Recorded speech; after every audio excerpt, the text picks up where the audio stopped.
Izay ny amin'ny vaovao iny fa nisy androany ny fampahafantarana ireo fanovana mikasika ny Hetra anatin'ny teti-bolam-panjakana 2024 notanterahina teny amin'ny Antenimieran'ny Varotra sy ny Indostria. Ny tapakandro maraina dia natokana ho an'ireo orinasa madinika sy salantsalany ary ny tolakandro kosa dia ireo orinasa vaventy ny antefan'ny fampahafantarana. Claudia Rasolson sy Mami Rasamueli. Ny fetra amin'ny vola maty ampiarina amin'ny Hetra tambatra sy ny TVA no anisan'ireo fanovana goavana anatin'ny teti-bolam-panjakana ho an'ny taona 2024.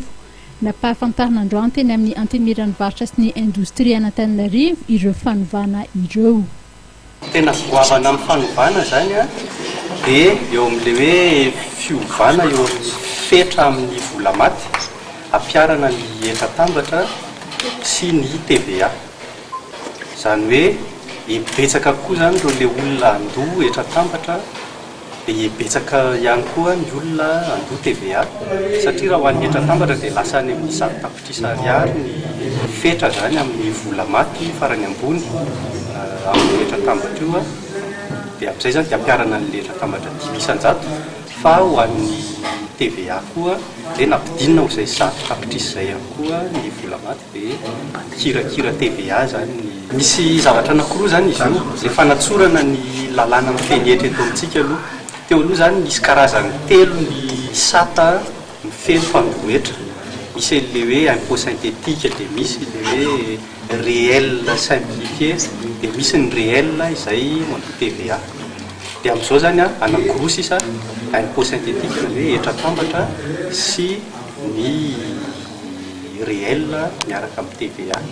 Zay zany le fanatsorana aloha zay voalohany. Mitohy hatrany raha ny voalazan'ny télé général ny fobe mpitantanana ankapobeny Hetra ny fampidirana ny olona andrarà anatin'ny sehatra manara-dalàna ary akiviny ireo izay misehatra ao anatin'ny tsy ara-dalàna.